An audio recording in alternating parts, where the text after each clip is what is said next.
and share some God's word.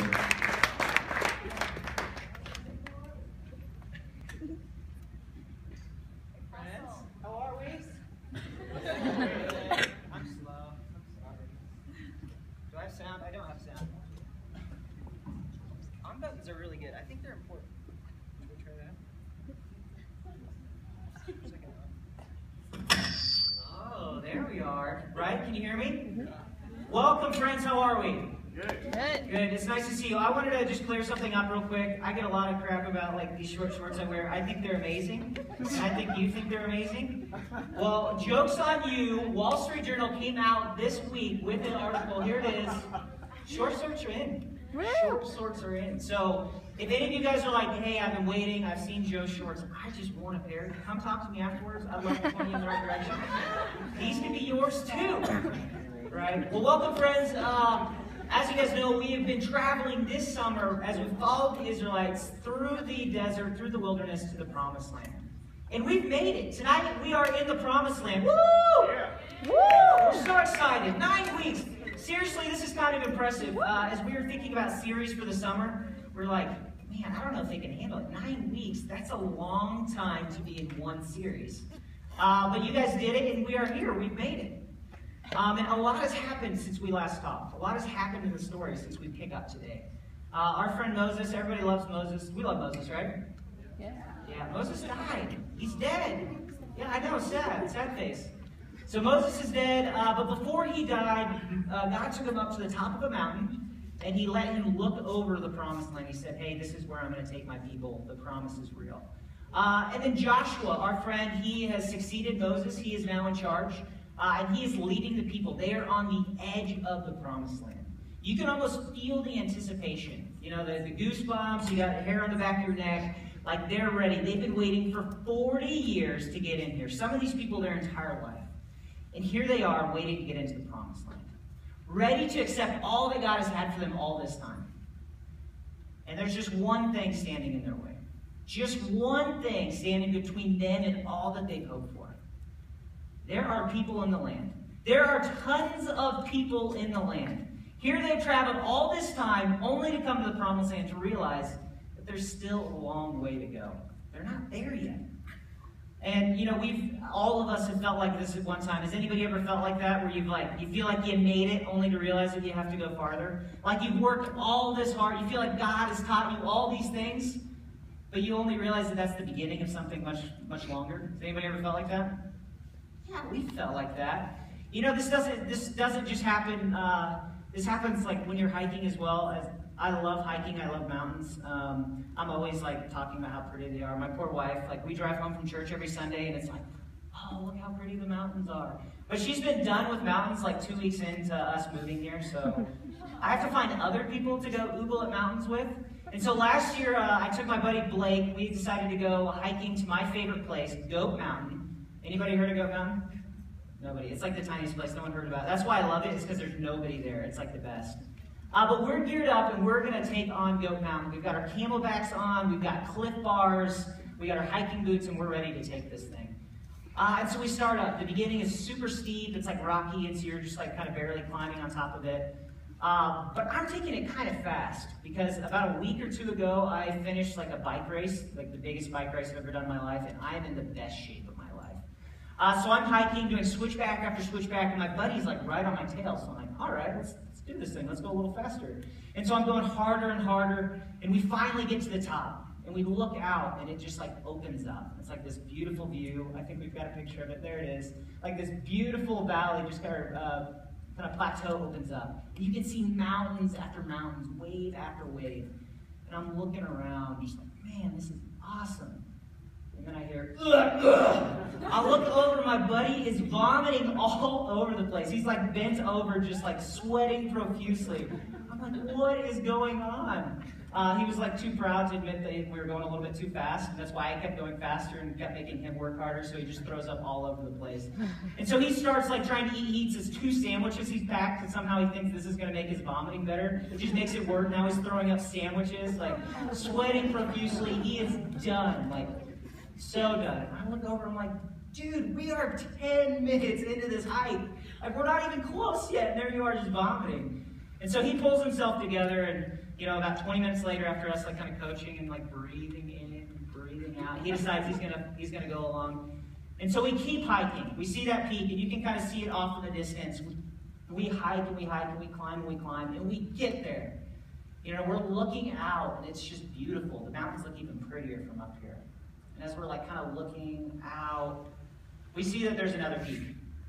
We recognize that although we think we've gotten there, there's another peak yet to climb. And so we hike for another 30 minutes, just climbing and climbing, this time chowing down on all of our Cliff Bars, and we get to the top, and we are looking out, and it is beautiful. Once again, staring out. The mountains, you can see even farther back into the distance.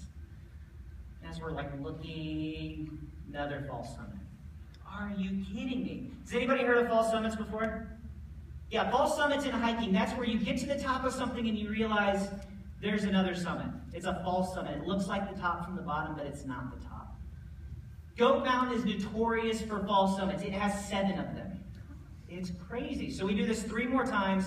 We think we're at the top. We're celebrating, jumping up and down. We're heading down. We're so proud. We managed to do the whole thing in 2 hours. Most people say it takes 2.5 hours.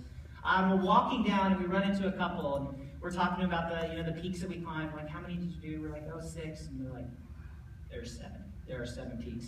So after vomiting, eating all of these Cliff Bars, sweating profusely, we recognize that we didn't even make it to the top. We do this kind of thing all the time. Life is full of false summits. How many people have been man, if I could just make it to high school. Or if I could just make it through finals, then things would be good. Or if I could just have that girlfriend or that boyfriend or survive high school. We're always looking to these peaks that once we get there, we realize there's a whole other mountain to climb. We're not there yet. Christianity is the exact same way. So often we settle for the false summit when God's calling us to so much more.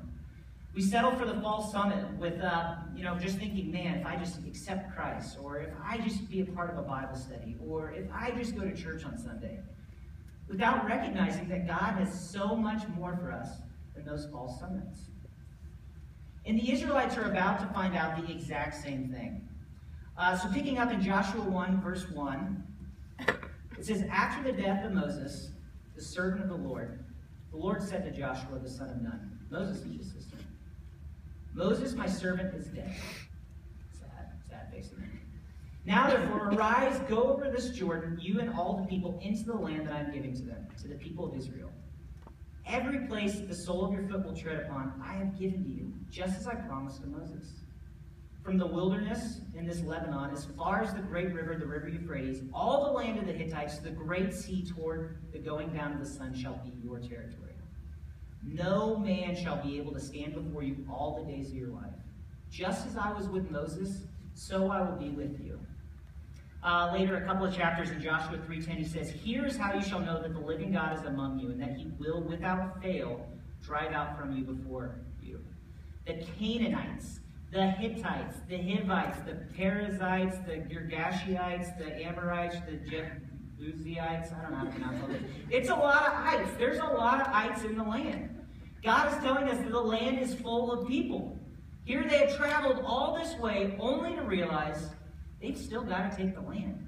There's a lot still ahead of them. I want you guys to think for just a moment. What is that land in your life? What is that thing that God is calling you to take? That when you really think about it, it's man, God could never take that. There's too many ites in the land. Maybe it's your school. Maybe that's a dark place for you. Maybe it's your sports team, your friends group. It seems like none of them are Christians. None of them know God. And the idea of God coming in and taking that land seems impossible. Or maybe it's a relationship. Maybe it's someone in your life that you know that God would just flip their world upside down. But the thought of having a conversation with them is terrifying. There's no way God can take that land. What is the land that God is calling you to take? And while this can be really overwhelming, this can be terribly exhausting to think about just how big this land is that God could take it. This is what makes Christianity so exciting, I think. God sends us on a mission. He brings us on a mission to partner with him to bring light to dark places, to push back the things that are holding people down. God calls us to flip lives upside down, to see lives transformed, to see the eyes and the light in people's eyes as they come to realize Christ for the first time. It's exciting. The stuff that we get to be a part of, it's like the most rewarding stuff on the face of the planet. And yet so often we settle for the false summit. We settle for, just listening to your Caleb and reading your Bible and going to church on Sunday. When God is calling you to do so much more than that false summit. I remember back in college, my buddy was mentoring this guy, and he came over to his house, over to our house, and he was talking about how boring Christianity had gotten for him. He's like, I've heard all the stories. I go to church every Sunday. I just don't get it. Like, why is Christianity so boring? And you can't blame him. When your faith is reduced to just going to church and reading the Bible, that's pretty boring, right? But me and my buddy, we were just struck. We're like, how did he get to the place where Christianity is boring? Christianity is exciting. I think about my friend Vince Payne. I think I've got a picture of him, the guy on the left. This guy is jacked, right? So this is Vince Payne. I love this guy. I went to Panama on a mission trip with him. Early on in his life, he felt a call from the Lord to be a pastor. And instead of embracing that call, he turned to drugs and alcohol and sleeping around with women to make it so that God could never call him to be a pastor. But he had an incredible encounter with God that completely flipped his world upside down, and he decided to embrace the calling that had been on his life. And so he became a missionary to Panama. And this guy has story after story. I spent a week with him, and it was incredible just to hear, driving his pickup truck through the Amazon, through the rainforest. Being attacked by animals, stepping on stingrays, dealing with witch doctors, performing exorcisms, the crazy thing that he got to see. His faith is far from boring. There's nothing boring about that kind of faith. Why? Because he embraced it. He followed God up the mountain. Next one up there, that's my friend Maggie Teets. It's my best friend's wife. She's an incredible athlete, crazy strong. She could beat me up. That was kind of the running joke in the house, was that my friend's wife could beat me up. But she was awesome. She came to Christ in high school, and she decided to use her place of influence of being a really great softball player in college to reach her friends. And so rather than being content with just, Bible studies and going to church on Sundays, she decided to embrace her faith. And while all of her friends were out going and partying on Friday and Saturday nights, she was driving them home. And she was leading Bible studies for them, seeing many of them come to know the Lord. And later she went on to lead FCA for all of KU campus. Her faith was far from boring. The last guy on there, his name's Justin Brownlee. This is one of my first mentors. This guy was awesome. Super frat.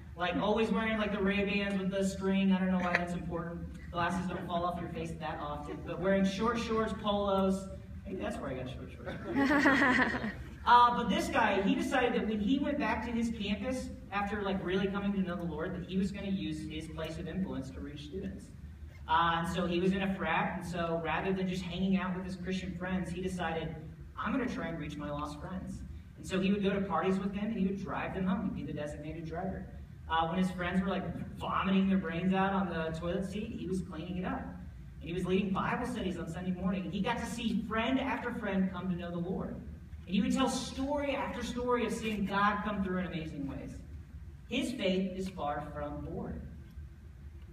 Friends, if your faith has become boring, you're doing something wrong. You have settled for a false summit.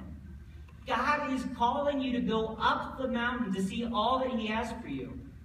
Don't settle for the false summit. When you look at, what is our mission? What is God calling us to do? He clearly gave the Israelites a mission there to go in and take the land, but what is he calling us as Christians to do? What is our mountain to climb? What is our mission? Our mission is the Great Commission. Anybody heard of the Great Commission? Some of you. I didn't even know it existed until I was 21, but it's the last thing that Jesus told his disciples before he left the planet. He's like, hey, if there's one thing you should do, this is the thing you should do.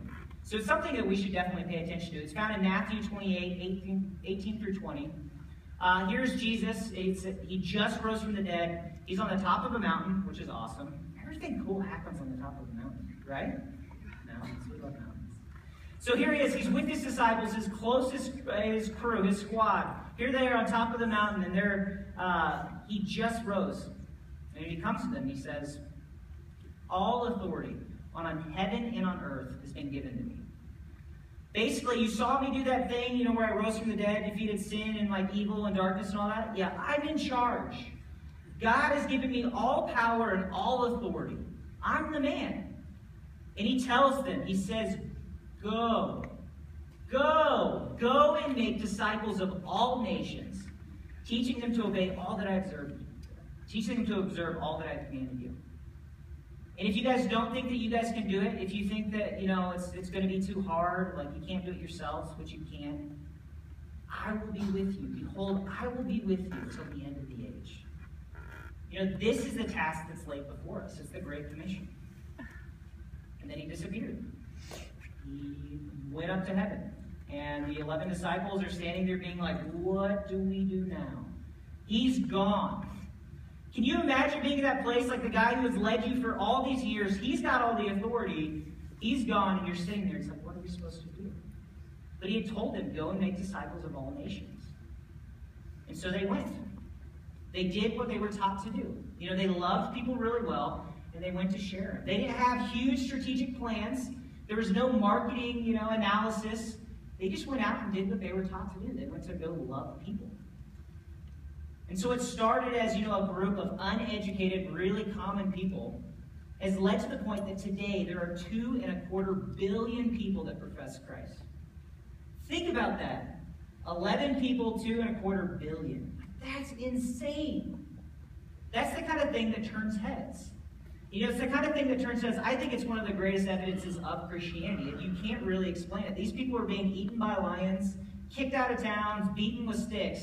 Yet these 11 fishermen and tax collectors went on to just flip the world upside down. And it's something that even the secular world, it makes them turn their heads a little bit. Rodney Snark, he wrote the book, The Rise of Christianity. He has this quote. It's pretty great.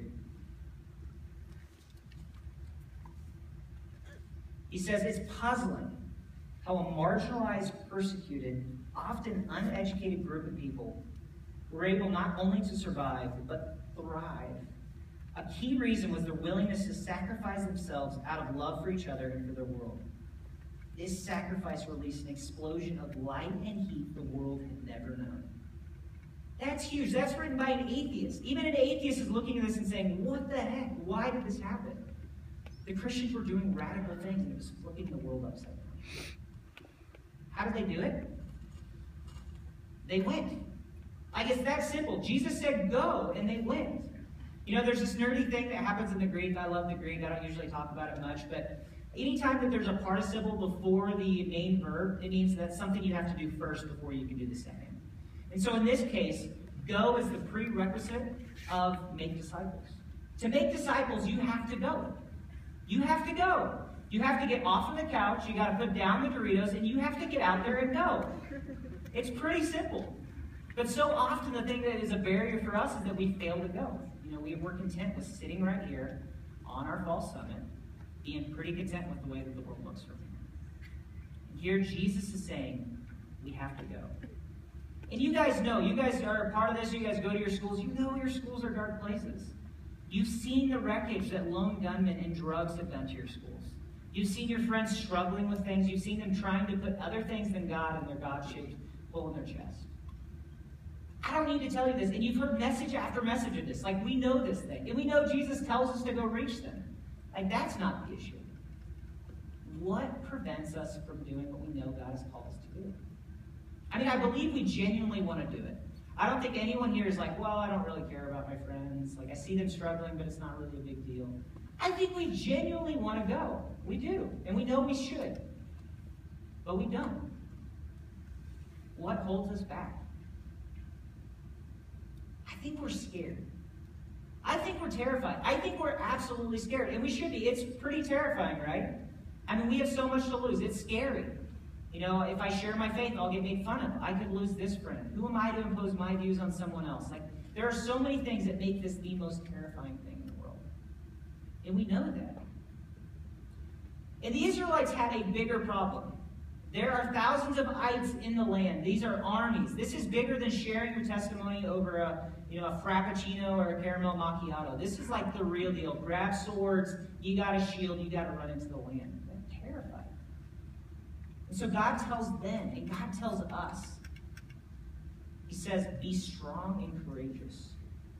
Only be strong and very courageous. Be strong and courageous. Only be strong and courageous. Do not be afraid or dismayed. Be strong and courageous. Why does God have to tell them this 5 times? Because they're scared. You know, he knows them. And he knows us. He knows that we're scared. And how many of you guys have ever been like really mad or sad or something and someone told you to get over it? Like, not very helpful, right? You probably get more mad, more sad. Right? So how helpful is it? Like, duh, we're scared. God is telling us be strong and courageous. That's not very helpful. But that's not all that God says, and that's not all that God promises. You know, he goes on. He says, just as I was with Moses, so I will be with you. I will not leave you or forsake you. Do not be frightened and do not be dismayed, for the Lord your God is with you wherever you go. You see, God had called them to something really big, and God calls us to something really big. But he backs it with 2 promises. 2 promises. 1, I will always be with you. And 2, I will never leave or forsake you. Our task is double-backed. God promises that he will be with us. Our strength and our courage is never to be rested completely on ourselves. It's to be rested in God. He's big. All authority has been given to him. He creates mountains. He breathes out stars. He's a big guy. Our faith, our strength is to be rest on him alone. And he promises that he will always be with us. You guys remember the rock climbing video? That was kind of weird. I love rock climbing. That's why I played it. Like, it's my favorite thing in the world. That's also why there's been this rope this whole time. People always ask me, like, hey, you're a rock climber. Do you use ropes and stuff? And I'm like, yes, absolutely I use a rope. I'm not trying to die. Like, I don't know why people think I climb without ropes. It's really stupid. That guy, he was safe. He could fall into water. He's way better than me. I'm an idiot. I can't do it. I climb with a rope. And I climb better with a rope. If you see me climbing without a rope, I'm like stuck on the wall, like having to think through every movement. My hands are like getting sweaty. It's like pretty disgusting. I'm a terrible climber. When I like strap into this thing, I climb 100% different. I'm barely resting on each of the holds. I'm climbing with confidence. Because I trust that the rope is going to catch me if I fall. Without the rope, I'm an idiot. With the rope, I climb awesome. 2 grades higher. But you know, with new climbers, they're tied into the exact same rope. But when they're climbing with the rope, they climb like I do without the rope. You know, new climber, they're like kind of hunched over, their butt's like stuck out. It's really embarrassing. It takes them like an hour to climb up the thing. When you're trying to lower them down at the top, they're like hung onto the top of the wall, like, don't let me die. It's like, I hate climbing with new people sometimes. Sorry. But that's the reality. Why? Because they don't trust the rope. They've got the same rope that I do, but they don't trust the rope. You know, why don't they trust it? Because they haven't spent any time with the rope. You know, I have spent 20 years with this rope. I have done some really crazy, stupid things in my life on this rope, and it's caught me every single time. I know that I can trust that rope because I've seen it come through time and time again. You know, that's God's promise to us, that he's the rope. He's not going to let us fall. You can try crazy, stupid things, and God's going to catch you. If you do those things for God. God is the rope. He will always be with us, and he will never leave or forsake us. That is God's promise. And yet so often we climb as if we don't have the rope, or we climb having the rope, not trusting that it can actually catch us. And I think it's no surprise if you noticed the mission that God sent out the Israelites on.